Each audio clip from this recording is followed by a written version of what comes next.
everybody, it's me, the Lorax. Not the Lorax, I lied to you. I lied to you and you'll just have to get used to it.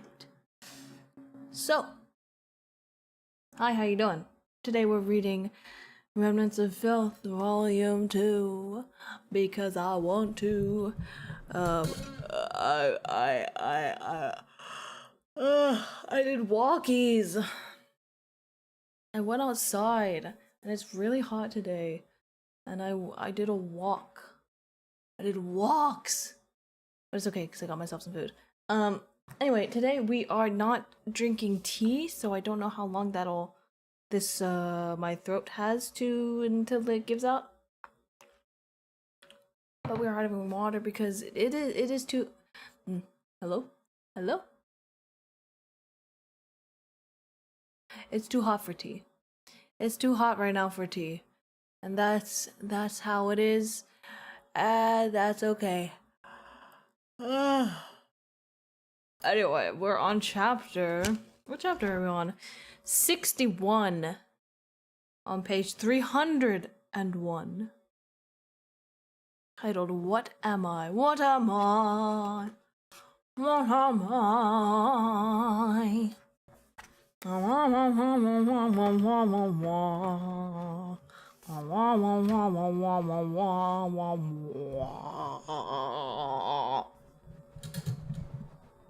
So yeah, it's gonna be a chill time. We're gonna do some reading, and we're not going to be sad. That's a lie. We're probably gonna be very sad. Moji is remembering. Gumong is remembering his life. He's getting his memories back. Things are happening. Oh yeah, he remembers Lu Jianxing. This is something. So, let's get into it, shall we? I don't know how good my reading is gonna be. It's probably gonna be crap, but there we go. What am I? Moji spoke quietly, but his voice was full of oppressive storm clouds. Lu Jianxing, Gumong mumbled. Jianxing. This overly intimate mode of address swiftly ignited the fire in Moji's heart, because of course it did. Brows knit in fury, he clenched his jaw. Sure enough, Gumong, in your heart, he's always going to be much more important than me. Gumong fumbled through his pitiful memories. He was my brother. The word seemed to jab Moji. Yes, he was your brother. His voice was very low when he said this, as if he were enduring his disgust, striving to admit a truth that nauseated him. He took a deep breath and raised a hand to massage his temple. You're absolutely right, he continued softly. Lu Jianxing, that useless idiot, that stupid emotional swine, he was your brother. The words bothered Gumong. Yes, these words bothered Gumong somewhere in the recesses of his consciousness. He frowned. You can't insult him. He's not a stupid swine. He's not useless either. Moji was silent. The hand kneading at his aching head froze, but it remained by his brow, hiding the expression on his face. It took him a while to reply. Even with your mind broken, you still remember enough to defend him.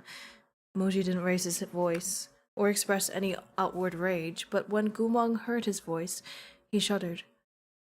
General Gu, you are truly so considerate. You hold such deep sentiment for your comrades. Moji lowered his hand and looked up. His gaze was dark and deep, glimmering distantly. In silence, he stared at Gumong for a long while, something shadowy and inscrutable on his face. So tell me then, what have you remembered about that dear brother of yours? He's jealous. Or something. I don't know anything about this guy. Moji's gaze was too heavy. Gumong bowed his head beneath his stare. Looking at his knees, he began to speak. First, I saw a lot of people. They were all blaming me. Moji waited for him to elaborate. Blaming me for not doing what I promised them, saying that I forgot their names. Dazed, Gumong continued. And then I saw Jianxing. Moji's heart tightened, but his expression remained neutral. And what did he do to you? He smiled at me. He looked back to smile at me, and then he turned to leave. I wanted to chase after him, but I couldn't catch up. He disappeared among the rest of them, said Gumong. That's how I remembered. I used to have a brother like him. Moji didn't make a sound. Gumong raised his head to ask hesitantly. Was I like you before? Did I have an army too? A pause. Yes. Then was Jianxing also in the army? Yes, Moji replied expressionlessly. He was your second in command. Guang's eyes sparked with longing. Where is he? Is he also in Changhua? Moji looked out the window. Magpies were chirping outside, and sunlight streamed into the floor through the window lattice. You'll never see him again. No need to miss him. Gumong was taken aback. Why? Moji's expression was cruel in its indifference as he uttered 3 succinct words. He's already dead. There were a few beats of silence before Gumong asked blankly, What? He's dead. He was decapitated in the Eastern Market. His body hung there for 3 days. How much hatred did it take to turn this upright and honorable man into such a malicious creature? Poison seemed to burst from his heart and drip from his teeth. Moji didn't look at Gumong's face, his eyes fixed on the variegated patterns of light cast by the window lattice. My apologies. That person has long vanished from this world. It doesn't matter if you miss him. You're just wasting your time. He's telling that to himself.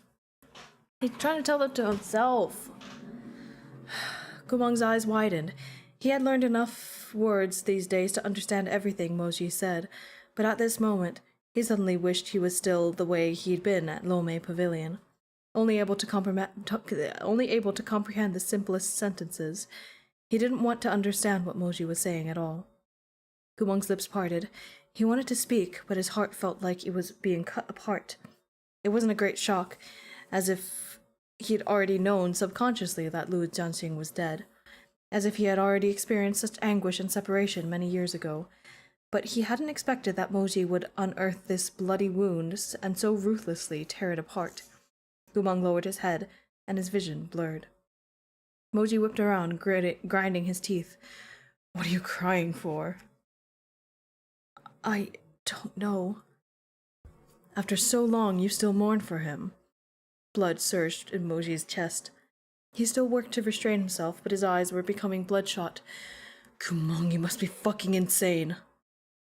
Gumong could only hold his head and mumble, You don't understand. You don't understand. What do I not understand? Hearing Gumong instinctively take Lu Jianxing's side, Moji's chest constricted. His temper flared. With a crash, he swept the bowls on the bedside table to the floor, the shattered porcelain clinking across the ground. Moji shot to his feet, grabbing Gumong's hair knot and wrenching his face upward so he could only look at Moji. Do you know what kind of lowlife Lu Jianxing was? He snarled, gnashing his teeth. Do you know what kind of worthless person he was?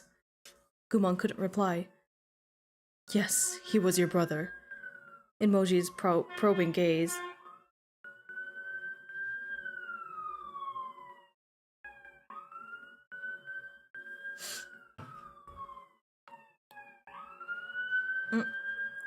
Oh, it's just getting louder now. Here it comes. Oh no, it's going away. Okay. Anyway.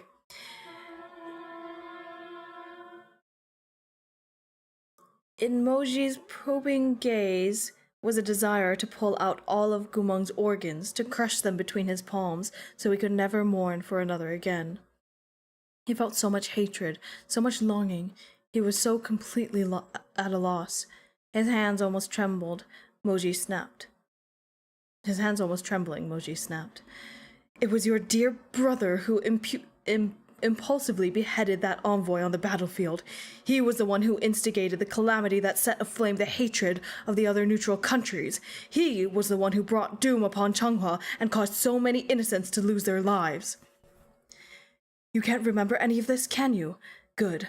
I'll remind you. I'll tell you. Yours, mine, our fellow soldiers were lured into a trap because of him. Millions of Chenghua's wow, how the fuck do I say that? Citizens' lives were ruined or cut short because of him. Your brother. You're the one who indulged him. Go on, keep defending him. The fury Moji had suppressed for so many years ignited, flames of rage reaching out to burn through Gumeng. Brother, for the sake of a moment's satisfaction, he disregarded your command and beheaded an envoy who came to parley. That's your brother? He pushed you into the fire and set you up to fail. That's your brother? Your long life wish was to see slaves succeed and achieve things too. You worked so tirelessly for so long, risking your life time and time again. With one impulse, he destroyed everything you strove for. So what kind of fucking brother is this? The tendons protruded from Moji's hands as he spoke. His cheeks were flushed with emotion, the veins in his neck pulsing. He stared hard into Gumeng's eyes, his gaze unblinking as he poured all his surging hatred and upset down upon him. Gumeng, you'd better get this straight, he thundered furiously. If it weren't for that evil bastard, none of this would have fucking happened. The nobles wouldn't have been given cause to wag their tongues, and the emperor wouldn't have been given the chance to strip you of your power.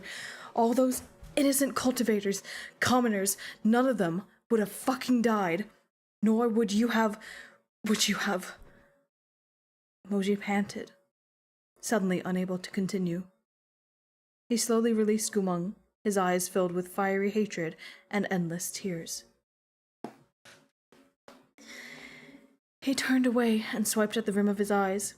The bitterness in his throat had suppressed the rest of that sentence. The past few years had hurt too much to endure. It really was too much. If it weren't for Lu Jianxing, you wouldn't have been pushed to the point of no return. You wouldn't have defected to the Lao Kingdom and given yourself up to demonic magic. We would not have ended up like this. Damn, okay, tear my heart up, I guess. It's come to this, and yet you still can't forget him. You still treat him as your brother. Moji's face wore a veneer of ridicule that shoved down all his sorrow. And still you don't let me curse his name, he murmured. Moji lowered his lashes and softly scoffed. Fine, I understand.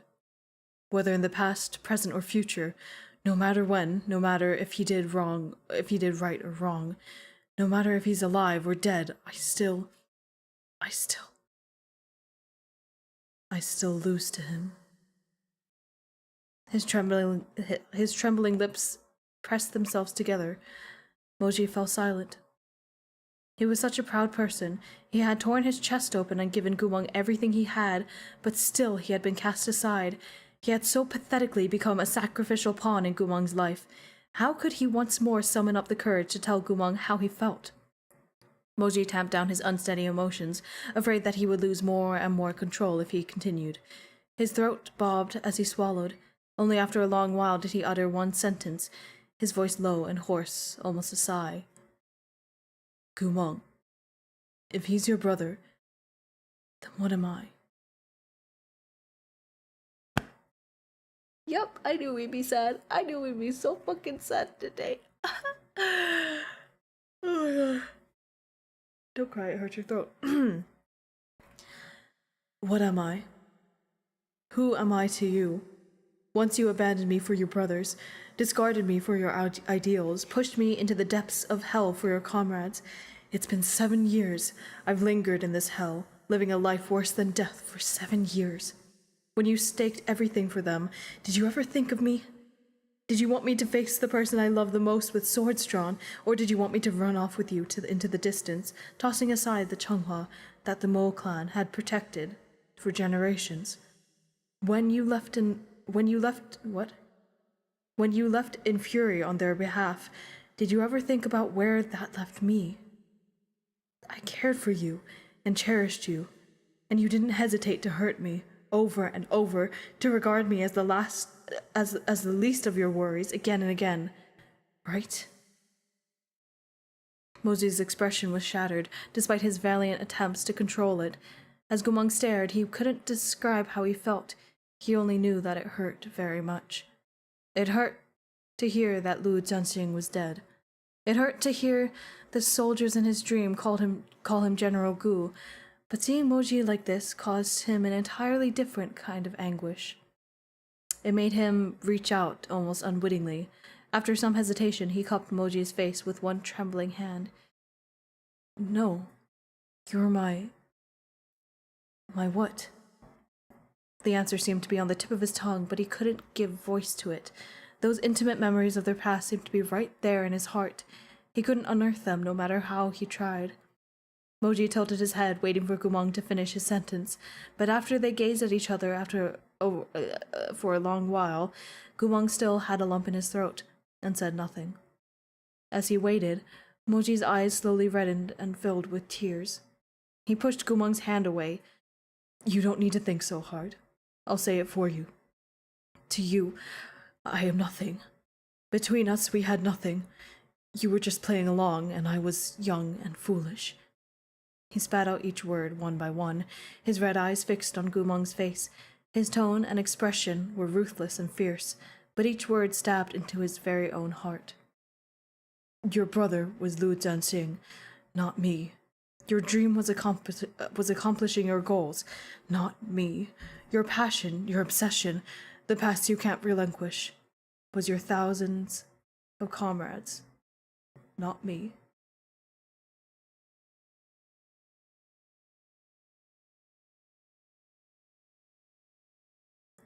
Gumang shook his head slightly. As he watched this terribly powerful yet terribly lonely man, the pain in his heart grew deeper and clearer. That's not right. It's not like this. Moji's hand clamped around his wrist, the light in his eyes wavering as he stared at Gumang's face. What else could it be? He yanked on Gumang's hand with terrifying force, pulling it to his chest where his heart throbbed. Did you know? I have a scar here. You gave it to me. Gumang's eyes widened slightly. Moji laughed softly, almost masochistically. Gumang, I've always wanted to ask you this question. If the person who tried to stop you back then was Lu Zhenxing instead of me, would you have been able to bring the blade down?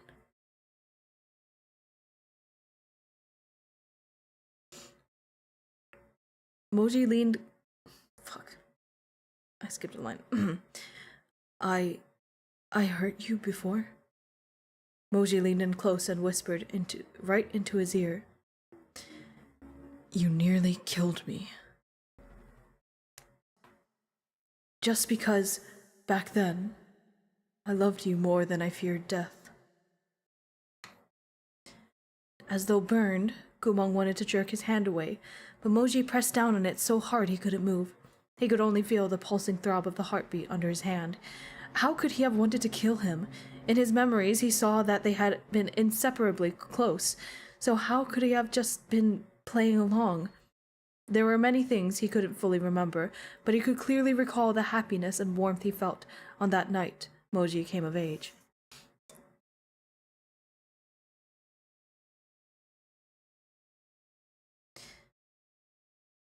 How could it be false? Very confusing, isn't it? Moji oh shit, wait, hang on. Very confusing, isn't it? Moji spoke into his ear, his breath very close, damp, and heated. As a matter of fact, I can't understand it either. 7 years ago, you pushed me into hell. I thought it over for a full 7 years. But even today, I still don't understand how you could be so ruthless. His voice was low, but it coursed with an incandescent hatred. I don't understand you, Gumang. Do you think I'd always forgive you without reservation? Is that why you trampled over me? Or was it because... He paused, the jut of his throat bobbing. I was never in your heart to begin with. That's why you could take my heart and tread on it like dirt. That's why you didn't care that I was besieged from all sides, forced to make impossible choices, unable to answer to both gratitude and loyalty. Gumong was forced to a dead end by these blood-tainted questions. He felt that his pitiful brain was at its limit. He had only He had only a ladleful of memories, but Moji wanted to scoop a sea of emotions onto him. Out of him, I bet. I don't, he mumbled. I really don't know. You do know. It's buried in your heart, Moji said quietly. I'm keeping you just to wait for the day you do remember. Then, I will make you kneel before me and give me an answer and an apology. Only then did those slender and cold fingers release their grip on Gumong's hair knot and move to pat Gumong threateningly on the back.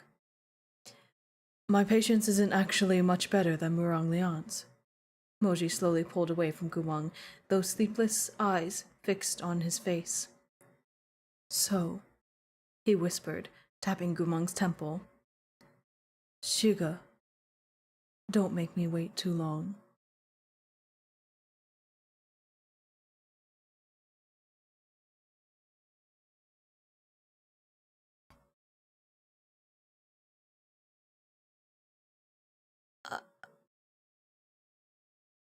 I don't know what to say. That was so fucking charged. Holy shit. Holy moly. Holy moly. That's the end of the chapter. Thanks, I guess. What the fuck? Actually? But thanks. Yay. We're on chapter 62, called Princess Mengzi, on page 311. Oh my god. Oh my god. Oh my god. Okay, it's fine. Let's do this. After that day, hang on, 1 second. Sorry, hang on, okay. After that day, Gumong came to understand something about Moji. He constantly exuded an aura of strength and indifference, a sense that he remained unruffled in any calamity. But the more Gumong interacted with him, as his memories began to recover, the more he realized that this wasn't the case. Moji was always repressing a horde of emotions. They were all under his control, but they couldn't be dispelled. As a result, Moji was always extremely irascible. When he stood alone beneath the colonnade, staring vacantly into the snow, his expression was terrifyingly complicated, and the tone of his voice changed constantly when he spoke to Gumong, contradicting himself in its conflict. He was like an incurable lunatic, on the verge of being tormented to death by his own thoughts, yet he still insisted on donning a mask of ice. Gumong had the feeling that the face behind the mask was in truth quite fragile.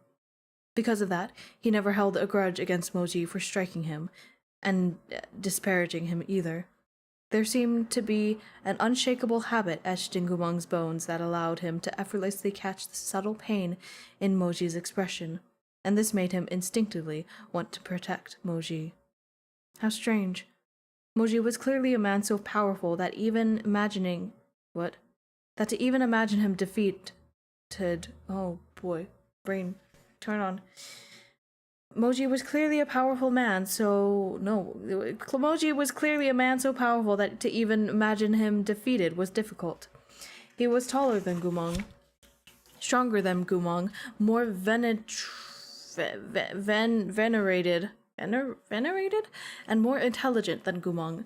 How ridiculously arrogant, how audacious was it for him to want to protect Moji? These complicated thoughts made Gumong feel a lot worse after he'd recovered these scant bits of memories. He often sat on the neat pile of firewood and stared blankly at his own hands. Each day and night he would go over the scraps of memory he had regained, recalling what Moji had said to him over and over. Moji had wanted to not, that's not the right. Moji had warned him not to tell anyone about the coming of age night, so he didn't. He wanted to sort out his past on his own. But the memories he had were truly insufficient. He couldn't link them all together. In the end, all he could do was clutch his head and sit in the courtyard for hours, tangled in confusion. He tried asking Li Wei about Lu Jianxing, about who he himself used to be, and what exactly he and Moji used to be, but Li Wei wouldn't breathe a word of the past. All he said was, "There are certain things you shouldn't ask about. Sometimes knowing too much won't do you any good. Look, wasn't it better back when you were clueless and silly?" Gumong remained confused, mirrored in these blurry mirages until New Year's Eve arrived.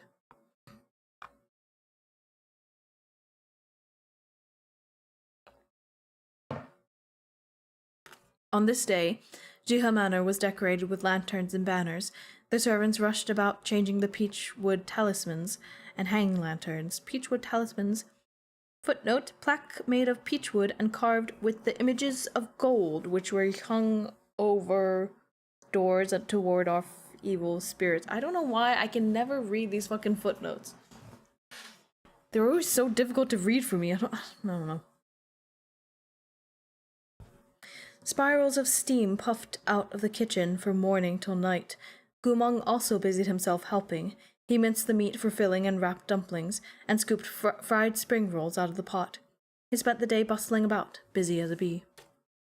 Surrounded as he was by lively domesticity, Gumong was able to cast aside his preoccupation with his memories and act with his original childlike innocence again. He crouched by the fire pit, stuffing it with straw and other kindling, then waved his little fan to blow air in it. Air in, yes. When he saw the straw catch fire within the furnace, his eyes lit. He wanted to see it again, so he stuffed a good deal more firewood into the chamber. But there was no actual need for it. One of the cooks turned and immediately paled in terror. 790! She shouted. What are you doing? 790 was the serial number hanging off Gumong's slave collar. Jihe Manor's servants couldn't get used to calling him the former General Gu by his name, so they all called him 790. Gumong looked up from beside the furnace, face streaked with soot. He sneezed like a tabby cat. His overenthusiastic additions of firewood had more or less reduced the cook's spring rolls to ashes. The burly woman yanked him away and hauled him over to Li Wei. Housekeeper Li, can't you find somewhere else for him? If he stays behind the stove, we'll all have a big plate of coal for the New Year's Eve dinner tonight. Seeing this woman snarl at him like an enraged tiger, Housekeeper Li lost his courage. After consoling her for some time, he led the sooty-faced Gumong to the rear courtyard and put a broom in his hands. Why don't you just sweep up here? Sweeping the floor should have been the simplest of tasks, but Gumong didn't do this right either. It was custom for every household in Changhua to scatter some dried goods like peanuts and longongs to the grounds, on the ground on New Year's Eve as a good omen for prosperity and fortune. So busy was Li Wei that he forgot to warn Gumong of this, and thus, when he came back to check, Gumong had swept up all of these good omens that they had scattered across the floor. It would have been one thing if he'd only swept them up, but he also tossed them out. Li Wei's face turned green. This is a bad omen, he thought. After that, Gumong would be get. Sorry, am I adjusting? After that, Gumong would beget more of misfortune in his ignorance. What? No. Afraid that Gumong would beget more misfortune in his ignorance, Li Wei stuffed a copy of the 3-character classic into his hands. A classic text from the Song Dynasty written entirely in 3-character stanzas that was used as introductory reading material for children. He had specifically gone to the market to buy this book when he had been teaching Gumong to read. He pulled Gumong into the study and instructed him to sit obediently by the desk. Please, good sir, take this as a plea. Don't go anywhere. Don't do anything. Just stay here and read until dinner time. But Gumang understood the concept of fairness very well. I need to do work. Li Wei was at his wit's end.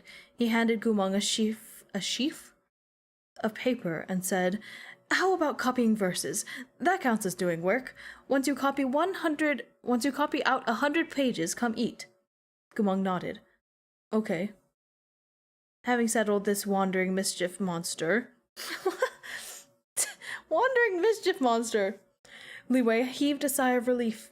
He left to continue working, muttering to himself, "The feast tonight would be glorious, and every bit of it was for the enjoyment of the servants. Jihudun would be attending the New Year's feast in the Imperial Palace, not the manor. The cat was away, so the mice could play." Of course Li Wei was in high spirits. Why did that all fucking rhyme?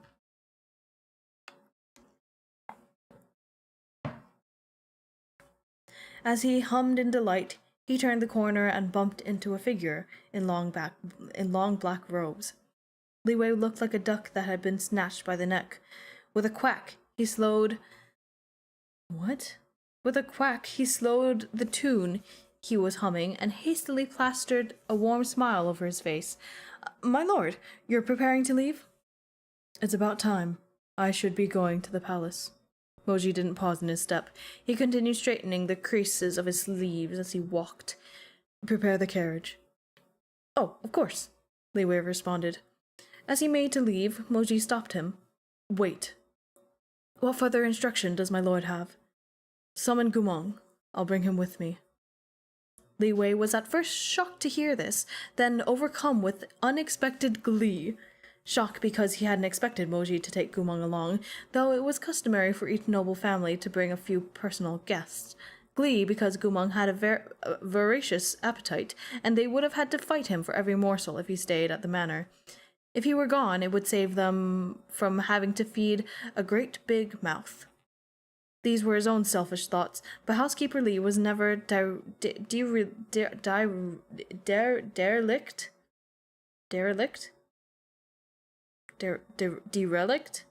in his duty as Moji's head housekeeper. "My lord, it's the new year," he said, demonstrating his loyalty to his post. "If you bring a traitor, won't the other families be displeased?" Moji wore a stormy expression. "Yesterday, His Imperial Majesty mentioned him by name and said to bring him so that he could see the results of his training. You think I'd do it otherwise?" "Oh, so that's how it is." Moji frowned. "Where is he? Have him cleaned up and meet me in the main hall to accompany me to the palace." "At once," Li Wei responded. Thus, before Gumang had copied more than a few lines of his book, Li Wei dragged him out to brush his hair and change his clothes, then stuffed him into Jihudun's carriage. All of which he performed with smooth and agile alacrity.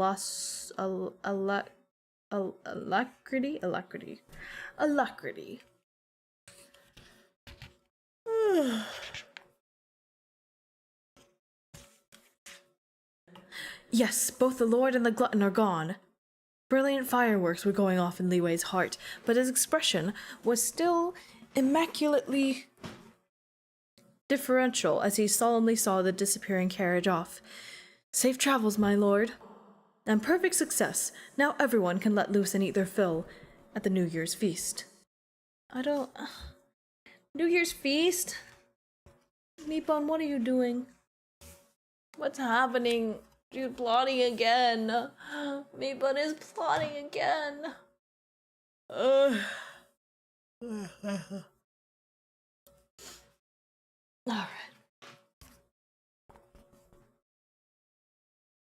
That's a scene break, by the way. Chunghwa's New Year's Eve feast wasn't overly formal.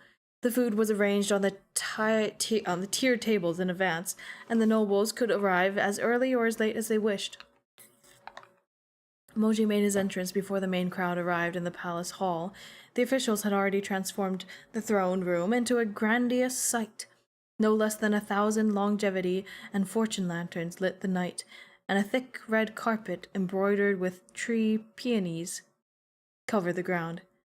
Butterflies and birds made from spiritual energy danced in the air, motes of light scattering with each beat of their wings. Moji had entered without fanfare, but with his broad shoulders, slender waist, and long legs, and the trader Gumang conspicuously at his side, he inevitably drew a great deal of notice. The nobles within the hall came forward to greet him one after another. He's just too hot. He's just too hot. Jihojun, you've come early today. Jihojun, Happy New Year. Although these pleasantries were directed at Moji, their speakers' eyes glanced in Gumang's direction. Some of those gazes were curious, while others were filled with loathing or disdain. Beneath their stares, Gumang felt rather ill at ease. Moji greeted the newcomers one by one. Yue Chenqing was at the banquet as well. After glancing back to see Moji, he bounded over. The young man looked particularly good today. His hair was bound up in a golden crown, and his snowy white Yue clan robes were neat and crisply pressed, setting off his dashing and youthful appearance. General Mo, you're here! Happy New Year! Happy New Year! When Moji saw Yue Chenqing in high spirits, he knew at once that the boy's fourth uncle was around. Otherwise, this lazy lout wouldn't be twirling around so gaily.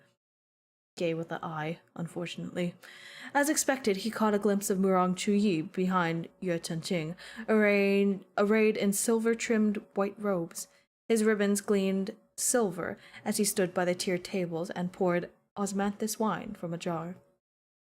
Sensing Moji's eyes upon him, Murong Chuyi turned his head slightly and nodded in greeting, then returned to pouring his wine. The ignorant immortal's reputation for coolness and disregard for social convention was well deserved indeed. As Moji contemplated this, Yue Chenqing interrupted his thoughts. Oh right, Mengzi is here too. The name Mengzi felt like a soft thorn poking into Moji's heart. He stared at Yue Chenqing. After a moment, he asked, "She's back?" "Yup, she got back a couple days ago." Yue Chenqing blinked, rather baffled. She didn't tell you? Moji said nothing. That soft thorn stabbed deeper. Princess Mengzi always instilled in Moji a peculiar feeling. He couldn't quite put it to words. It was perhaps guilt mixed with gratitude, so potent that it turned into a type of friendship more patiently abiding than love. Once there had been two people... I think there's supposed to be a had. Once there had been two people in this world for whom Moji would offer up his life if they said a word. One was his Gushisang, the other was Murong Mengzi. Gushisang was the man he loved, but in the end he'd proved unworthy of that love. Murong Mengzi loved him deeply. But the one unworthy of her love was Moji. Damn. Since Moji had lost his Gushisang forever, Princess Mengzi was his only remaining weakness. Mengzi had fallen for him a long time ago, but Moji had been a silly youth back then and hadn't understood her affections. He had rejected her directly and stiffly, without the slightest tact or gentleness. Fortunately, Mengzi was a learned woman and well-mannered woman. Stubborn to her core, she never uttered a word of complaint over her hurt feelings, nor did she further entangle herself. She retreated into a corner where she wouldn't get in his way, and continued to quietly care for him as before. Moji had a cold personality, but his heart wasn't truly made of iron. He had taken notice of the years of affection she'd shown him. When she was still healthy, she'd insisted on joining him on the battlefields despite her status as a member of the imperial family. She refused to admit it was because she couldn't bear to be parted from him. She only said that she wanted to gain experience, and that women were more than a match for men. She treated his wounds and applied his medicine. In the lantern's hazy light, she would speak gently to him, but Moji only ever offered her an expression of cool reserve. She'd seen this and understood. So she stopped. Murong Mengzi bore everything so silently, with so much self-restraint, that she even gave Moji the illusion that she no longer liked him, as if her affection had been so shallow that his rejection had dispersed it entirely. But then, when Gumang had gravely wounded him, when Gumang had left a bloody hole in his heart and his spiritual core was about to shatter, It was Murong Mungza who had led the healers that rushed to his rescue. He had thought this girl's feelings for him were superficial, yet she was the steadfast one who took his hand and led him back from the brink of death. He had once believed that the love between him and Gumang was sincere and deep, while Murong Mungza's affection paled in comparison. But that wasn't true. He had offered everything to Gumang, but it wasn't enough to make him turn back. Mungza, on the other hand, asked for nothing from him, yet she exhausted her spiritual core transferring energy to him just so he might live. That's why she's not. That's why he said back when she was well, like healthy, and so she. Oh my god, she disabled herself for him.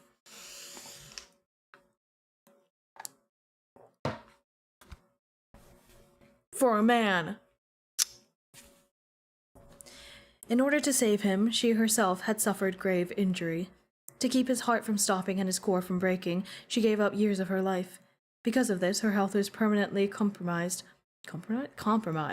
and she could never again cast powerful magic. She had once smiled and said that she wished to fight across the 9 provinces and roam undefeated over the lands as a woman. That vision could now never become reality. There are many beautiful things in the world, so many people who can let me start over. There are many beautiful things in the world and many people who can make you happy. You have much to look forward to. Murong Mungza had once said this to Moji. After Moji had regained consciousness and learned that Mungza had sacrificed her own core to save his, he flew to her sickbed.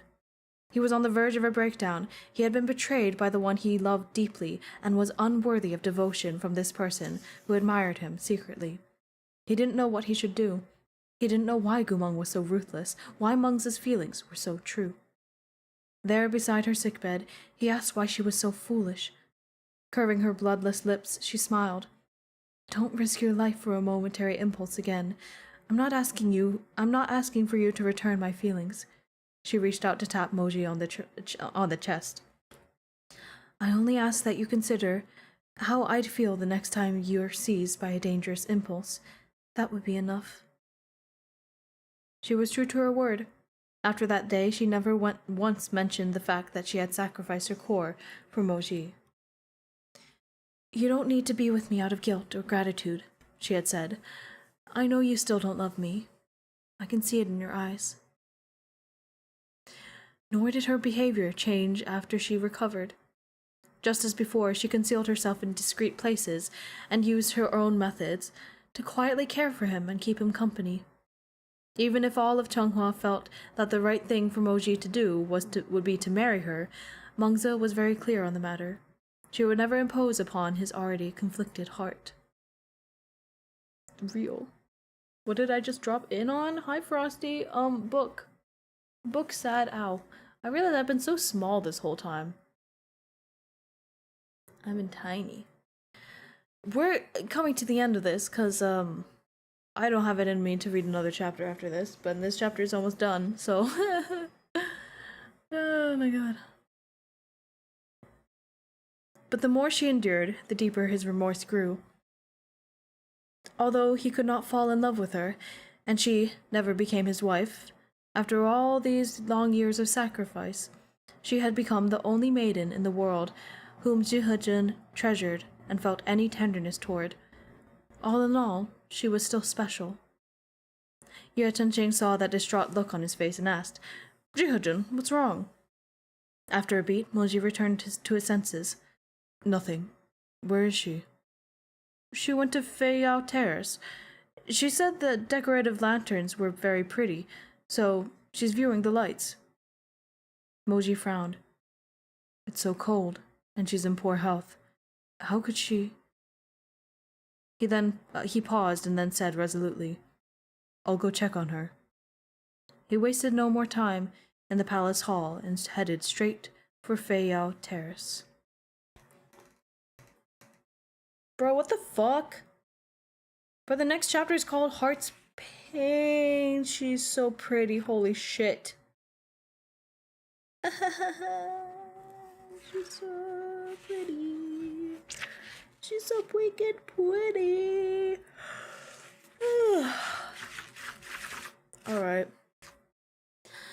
that is unfortunately where we leave off today. I know it's only been 48 minutes, but I can't really do too much without tea, and also I am tired again, so we will finish this book next week, because we only have 4 chapters left. We'll start off on chapter 63, page 321. All right. I will see you later. Have a good rest of your day. Stay safe and mask up. Bye-bye. If I can find my thing. Bye-bye.